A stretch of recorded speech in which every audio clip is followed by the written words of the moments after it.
My daughter's words cut deep. Who wants an old cripple at a luxury party? The words fell from her mouth like stones, sharp and heavy. They didn't just hit my ears, they struck my heart. My cane slipped from my hand, and I almost fell to the ground. The laughter of the other guests around us, the shining lights, the clinking glasses, all of it blurred into a silence I could hardly breathe through.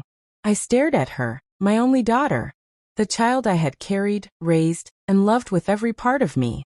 I wanted to believe I had misheard her, but her face told the truth. Cold, proud, embarrassed by me. In that moment, I felt smaller than I had ever felt in my life.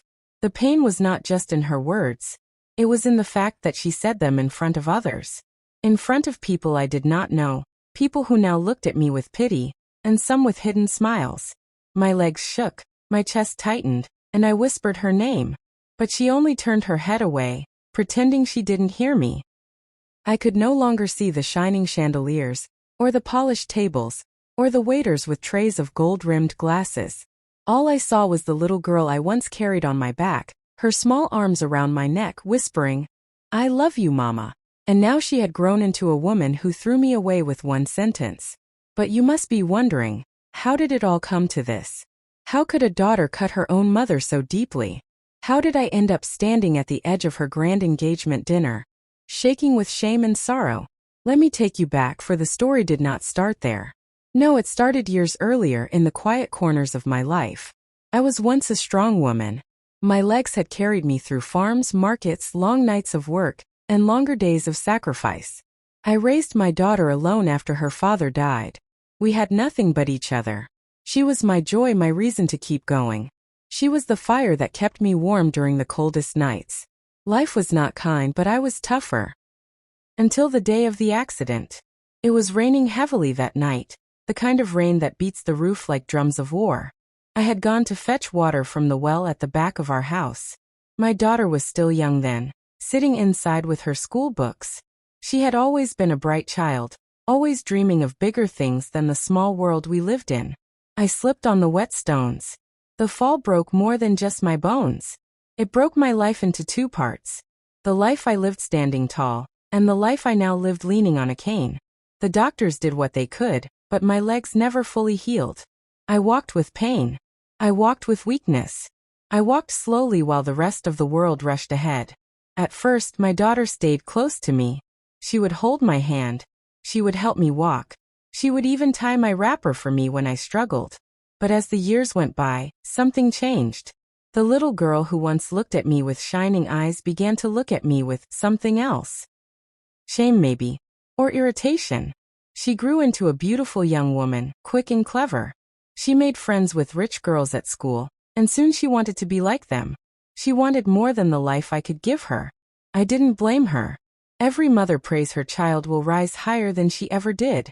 But what I did not expect was how much she would try to erase where she came from, and erase me in the process. I tried to give her everything. I sewed clothes late into the night. I cleaned other people's houses. I carried loads at the market, even with my bad legs, so she could stay in school. She was all I had, and I gave her all I was. But the more she grew, the more she drifted. She stopped bringing her friends home. She stopped holding my hand in public. And slowly, she stopped looking at me as her mother. Instead, I became a reminder of the past she wanted to escape. Then came the day she told me she was engaged. It was supposed to be a day of joy, but even then something inside me trembled. Her voice was bright, her smile was wide, but her eyes did not meet mine. She spoke quickly about the man, how rich he was, how handsome, how powerful his family was. She never once asked what I thought. I tried to share her excitement. I tried to push away the fear growing in my chest. I told myself, she is my daughter. She will not forget me. She will never push me aside. But I was wrong. When the invitation to the engagement dinner came, it was not given to me by her hand. No, it was delivered by one of her friends. The envelope was gold and thick, with letters carved in silver. It looked like something out of a fairy tale. But when I opened it, my hands trembled, not from joy but from unease. Something told me I was walking into a storm, and I was right. The night of the dinner, I wore my best dress. It was not fancy, but it was clean. I tied my headscarf neatly, and I polished my old shoes. I told myself it is not about what I wear. It is about being there for my daughter. But when I arrived, the hall was full of lights, music, laughter, and people dressed like kings and queens. I felt like a shadow in the middle of the sun. Still I smiled. Still I searched for my daughter. And when I found her, shining in her gown like a jewel, I thought she would smile back at me. But instead she looked away. Then came the moment. The words. Who wants an old cripple at a luxury party? She didn't whisper it. She didn't hide it. She said it clear enough for others to hear. And that was when my world broke. But what happened after those words? What did I do? What happened next in that glittering hall, where I stood like a stranger at my own child's joy? Ah, dear one, that is where the story twists. For that night did not end the way anyone expected. And it was only the beginning. The words still hung in the air, heavy and sharp. Who wants an old cripple at a luxury party? The room did not go silent, no. The music still played, people still laughed, glasses still clinked. But to me, it felt as though every sound had been swallowed by a storm that roared only in my chest. My hands trembled on my cane. I wanted to run, but my legs would not obey. I wanted to speak, but my tongue was tied. My eyes stung, but I fought to hold back the tears. And then the laughter. Not everyone laughed. Some pretended not to hear, their eyes sliding away from me. But a few, those standing close, covered their mouths with jeweled fingers and giggled. Their laughter was soft, but it was enough. It was like salt rubbed into a fresh wound. I felt the ground tilt beneath me. For a moment, I thought I would fall. But I held myself up, leaning on my cane with all the strength I had left. "Excuse me," I whispered, though no one cared to listen. I turned to leave. My heart screamed at me to get out of that glittering place, that hall filled with gold and pride. But before I could take another step, someone caught my arm. It was not my daughter. It was a young man I had never seen before. His suit was fine, his shoes polished like mirrors, and his eyes, those eyes looked at me not with pity but with concern. "Ma'am, are you all right?" he asked softly. I wanted to say yes. I wanted to pretend I was strong. But the truth pushed past my lips before I could stop it. "My daughter," my voice cracked. My own daughter said those words.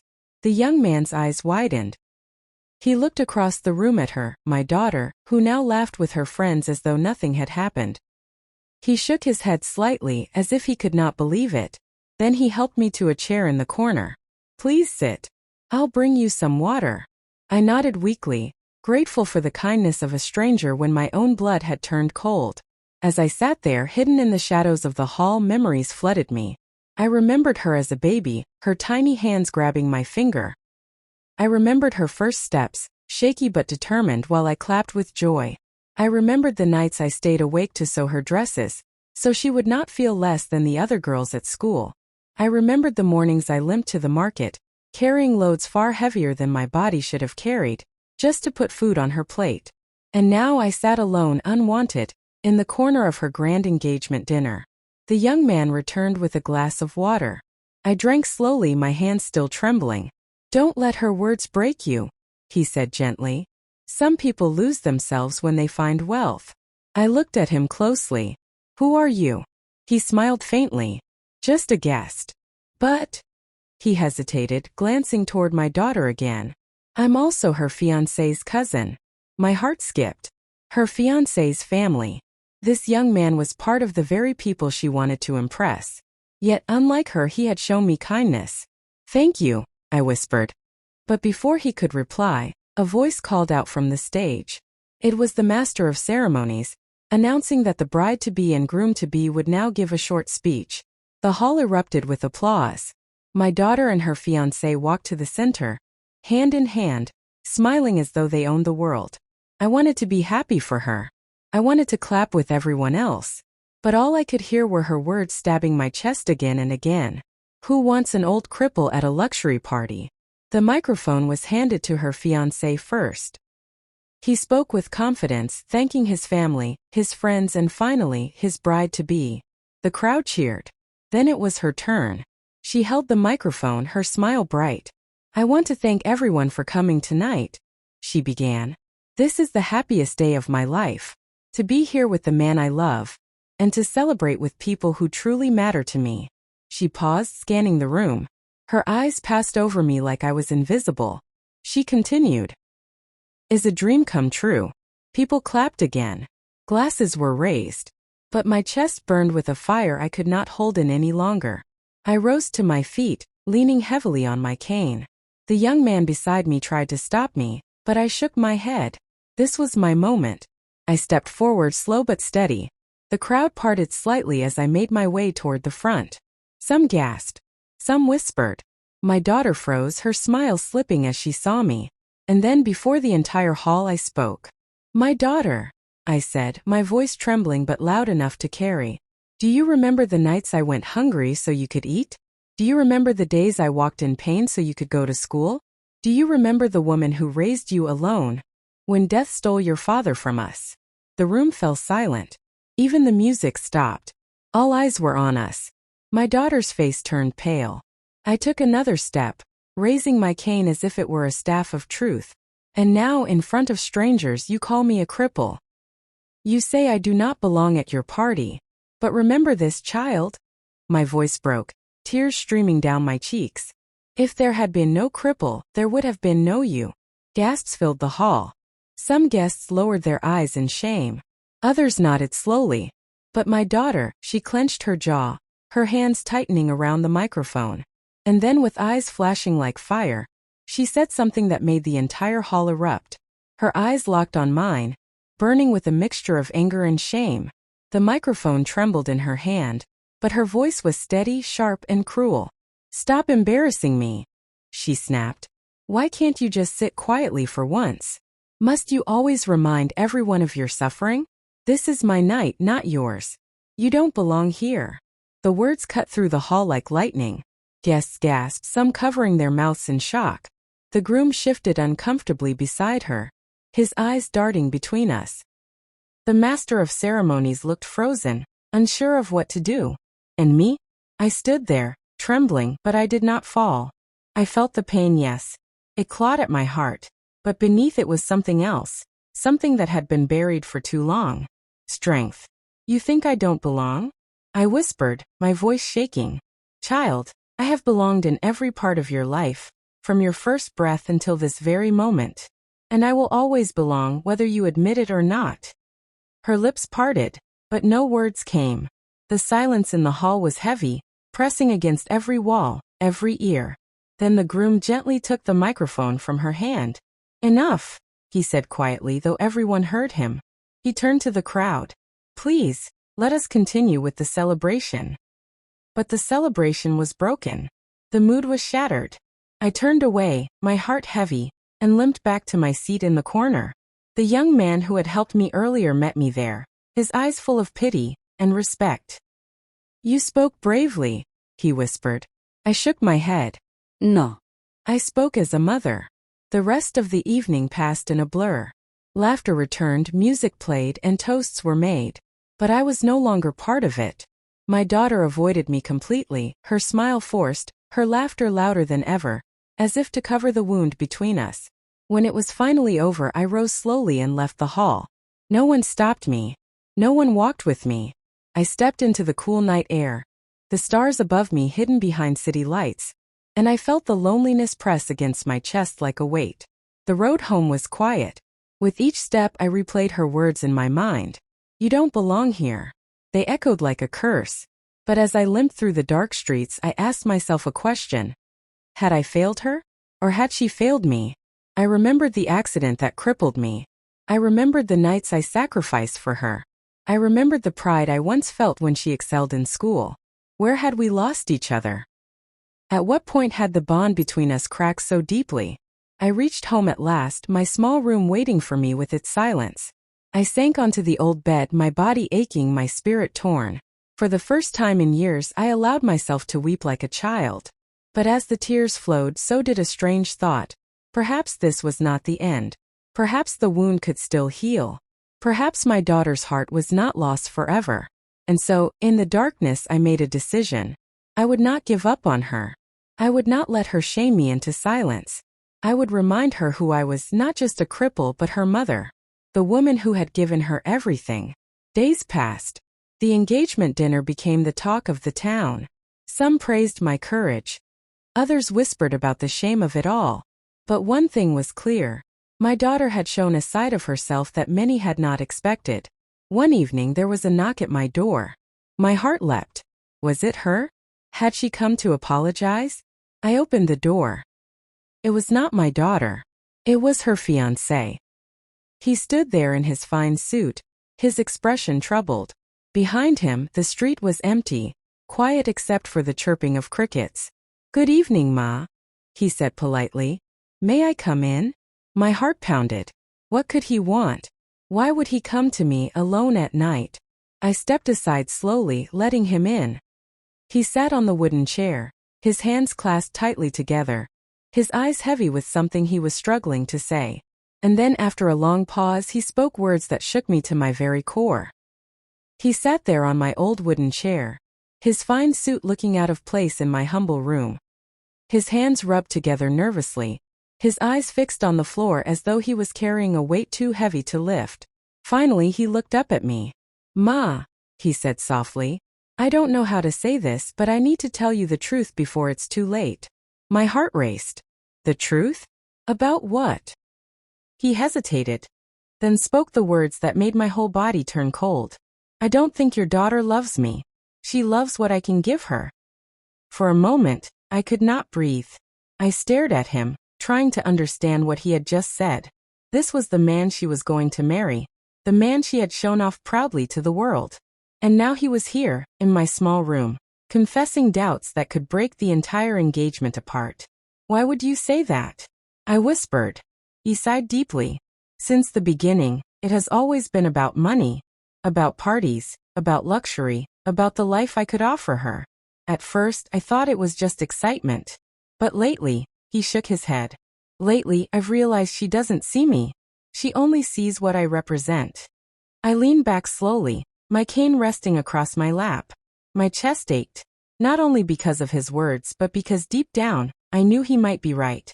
I had watched my daughter change. I had watched her hunger for wealth, for status, for everything that glittered. And I had feared in silence that love might no longer guide her steps.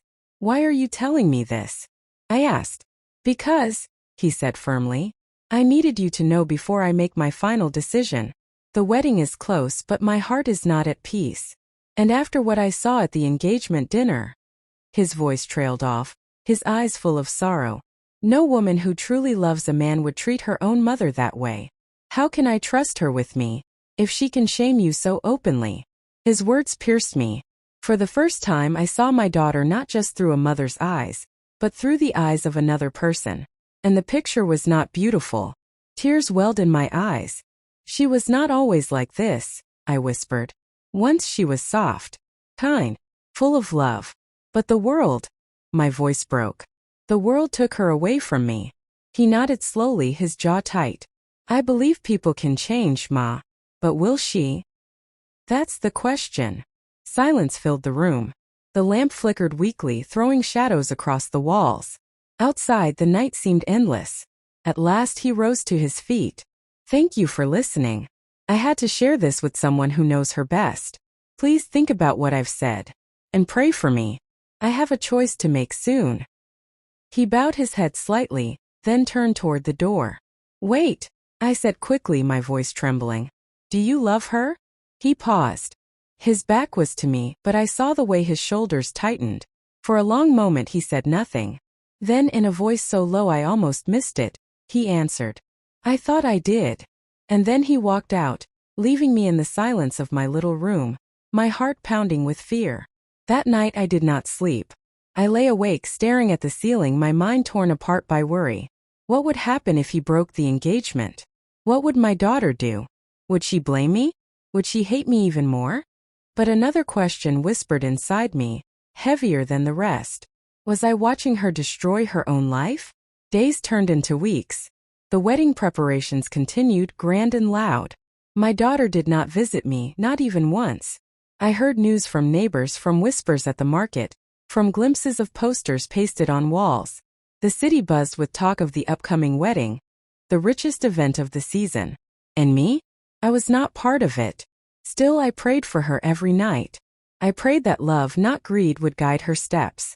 Then one afternoon, as I sat on my porch shelling beans, a shadow fell across me. I looked up expecting a neighbor, but it was her. My daughter. She stood there in a bright dress, her face hard, her eyes sharp.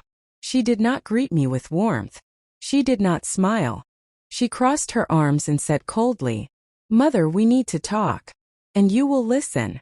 Her tone made my skin crawl. My hands froze on the beans. Something told me this was not just a visit. This was a storm coming straight into my little home. She stood in my doorway, her arms folded tight across her chest, her face drawn in lines of anger and impatience. "Mother," she said sharply, "we need to talk. And you will listen." Her voice was not the voice I remembered. It carried no warmth, no tenderness. It was the voice of someone used to giving orders, someone who no longer saw me as her mother but as an obstacle. I set down the bowl of beans slowly, my hands trembling. "Come inside," I whispered. She stepped in, her heels clicking against the old floor. The room seemed to shrink around her, as though it knew she brought no peace with her. She did not sit. She stood tall, towering over me, her eyes burning with cold fire. "Do you know what you did at my engagement dinner?" she demanded. I swallowed hard.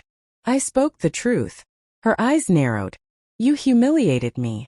In front of his family, in front of all those important people. Do you know how hard I've worked to build this life? And you almost ruined everything with your drama." My chest tightened. "Drama? You called me a cripple. You told me I didn't belong. Did you expect me to sit silent while my own child tore me apart before strangers?" She rolled her eyes, her lips curling. "I only said what everyone was thinking. You don't fit into that world, Mother. Can't you see? You don't belong there. You never will. And if you keep forcing yourself into my life, you will drag me down with you." Her words sliced through me like a knife. My voice broke as I whispered, "Drag you down? After all I have given? After all I have sacrificed for you?" She looked away, her jaw tight. "I didn't come here to argue about the past. I came to warn you. Stay out of my wedding. Don't come. Don't show your face. If you truly love me, you'll let me live my life without shame." The silence that followed was heavy, suffocating. I could hear the ticking of the clock on the wall, the faint rustle of the wind outside. I leaned forward on my cane, my whole body trembling. "You would deny me the joy of seeing my only child wed?" She turned her eyes back to me, cold and hard. "Yes." The word struck like thunder. For a long moment I could not speak. Tears filled my eyes, blurring her face. "I gave you life," I whispered.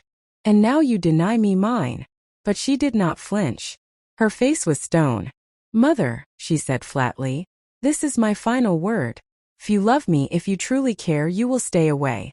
And if you don't," her voice dropped, sharp as glass, "then you will lose me forever." With that, she turned and walked to the door. Her heels struck the floor like hammers, each step echoing the distance between us. She opened the door, sunlight spilling in, and for a brief second I thought she might look back. She didn't. The door slammed shut, and I was left alone in the silence of my little home. I sat frozen, unable to move, unable to breathe. My daughter, my blood, had given me a choice that was no choice at all. Her wedding or her mother. The days that followed were long and heavy. My neighbors asked why she had come, but I said nothing. My heart carried a weight I could not share. At night, I prayed for her. I begged God to soften her heart, to open her eyes, to remind her of the love we once shared. But each morning, when I woke, the silence of her absence told me nothing had changed. Then one evening, as the sun dipped low and the sky turned red, there was a knock on my door again. My heart leapt. I opened it slowly. And this time it was not my daughter. It was her fiancé. But he was not alone. Beside him stood another woman. Young, beautiful, dressed simply, but with eyes that glowed with honesty. She looked at me with a mixture of pity and sorrow, as though she already knew me. "Ma," the fiancé said carefully, "this is someone you need to meet. And after tonight, nothing will ever be the same." The young woman stepped forward, her eyes soft yet steady. She carried herself with quiet grace, nothing like the glittering women I had seen at the engagement dinner. There was no pride in her, no arrogance, only something I could not yet name. The fiancé cleared his throat nervously. "Ma, this is Clara," he said. "She's someone I care about deeply." My breath caught. I gripped my cane tighter. "Care about? But isn't my daughter the one you're about to marry?" Clara lowered her gaze, her hands twisting together. The fiancé nodded slowly, shame flickering across his face. "Yes, but I cannot lie anymore. Clara has been in my life even before your daughter. And though I tried to bury my feelings, I cannot. I love her." The room fell silent. My heart pounded so hard I thought it would burst. I looked from him to Clara and then back again. My mind raced, my stomach turned.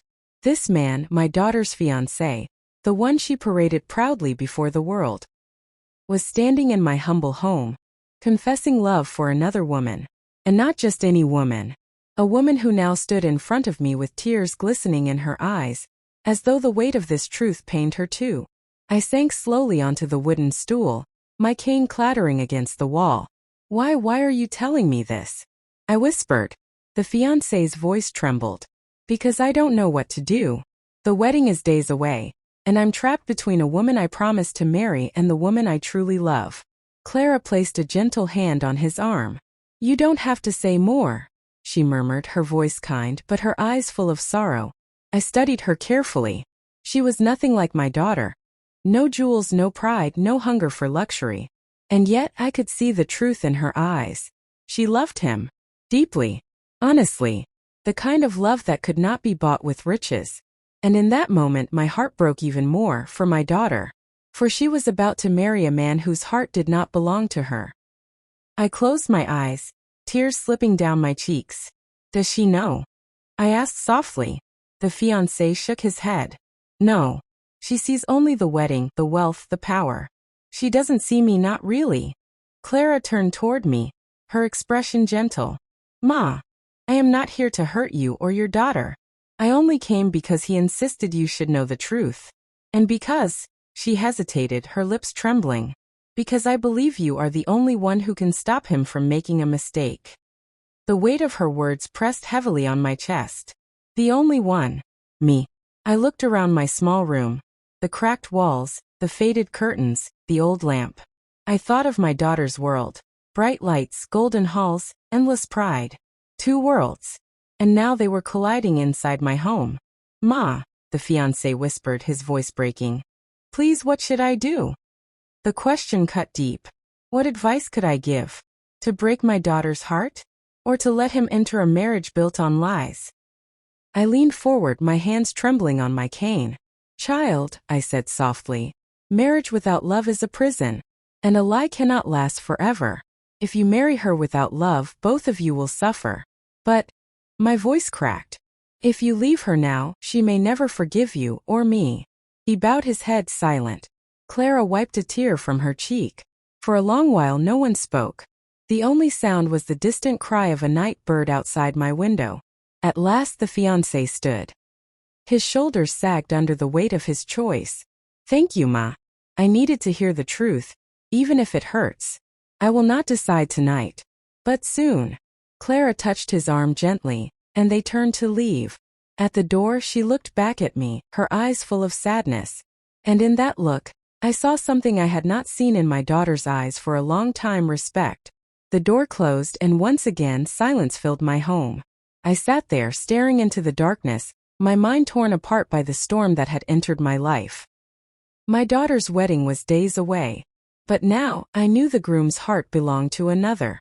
And worse still, I knew that when this truth came out, as truth always does, it would not only shatter my daughter's pride, it might destroy her completely. And I, her mother, would be caught in the fire. The night after the fiancé's visit, I could not sleep. His words replayed in my head like a drumbeat. "I love her. Not your daughter." I tossed and turned on my thin mattress, staring into the darkness. My chest ached with fear. If this truth came out, it would not only break my daughter's heart, it would shatter her pride, the very pride she clung to like a crown. But worse still, she would blame me. She already saw me as a shame to her world. If she found out I knew her fiancé's secret, she might cast me out of her life forever. Morning came. and with it, whispers in the neighborhood. The market women spoke of the grand wedding that was just 3 days away. Carpenters, caterers, and decorators filled the streets with noise and color. My daughter's face was everywhere, on posters, on banners, on the lips of those who envied her. I sat on my porch, my cane resting beside me, watching it all with a heavy heart. That afternoon, as the sun dipped low, a group of children ran past my house shouting, "They're rehearsing at the hall. The bride is there. The groom too." My chest tightened. Something inside me told me I needed to go. Not to interfere, not to shame her again, but to see. To understand what was happening before the wedding swallowed us all.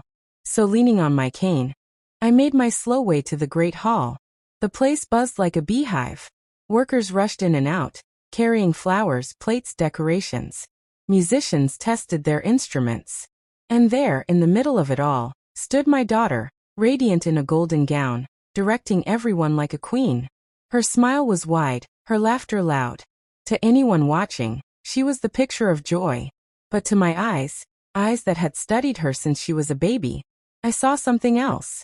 A flicker of restlessness. A shadow in her gaze. And then I saw him. The groom. He stood at the far end of the hall, speaking with Clara. Yes, Clara. She was there, dressed simply as always, her eyes glowing with that same quiet honesty. They spoke in hushed tones, too close, too familiar. My breath caught. And in that very moment my daughter turned. She saw them too. Her smile froze. Her laughter died. Her eyes narrowed like a hawk's. She walked across the hall, her gown sweeping behind her, her heels striking the floor like thunder. People stepped aside as she approached, sensing the storm. "Who is she?" she demanded, her voice sharp enough to cut glass. The groom froze.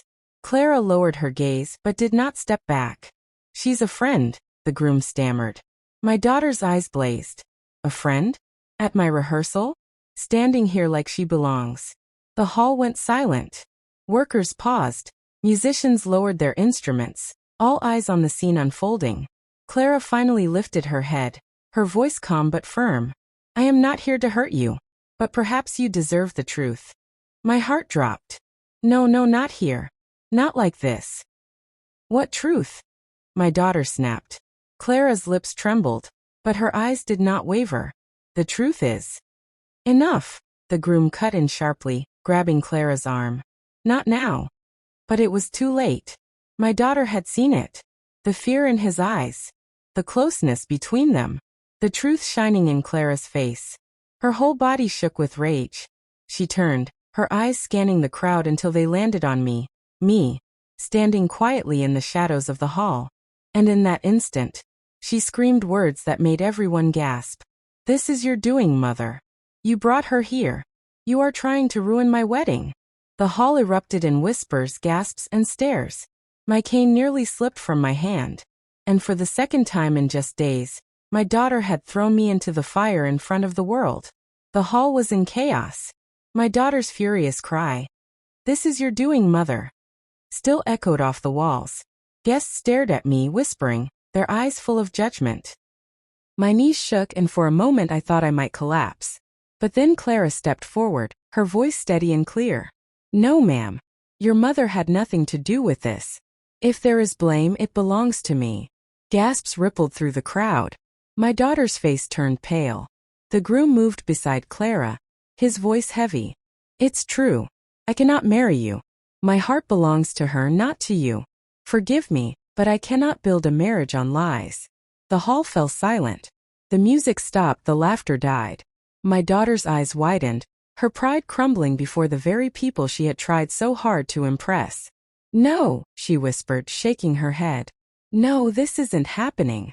But it was. She looked at me then, her eyes wild with pain and betrayal. For the first time I did not see anger in her gaze. I saw a lost little girl, the same child who once clung to my back and whispered, "I love you, Mama." Her knees buckled and she sank to the floor sobbing.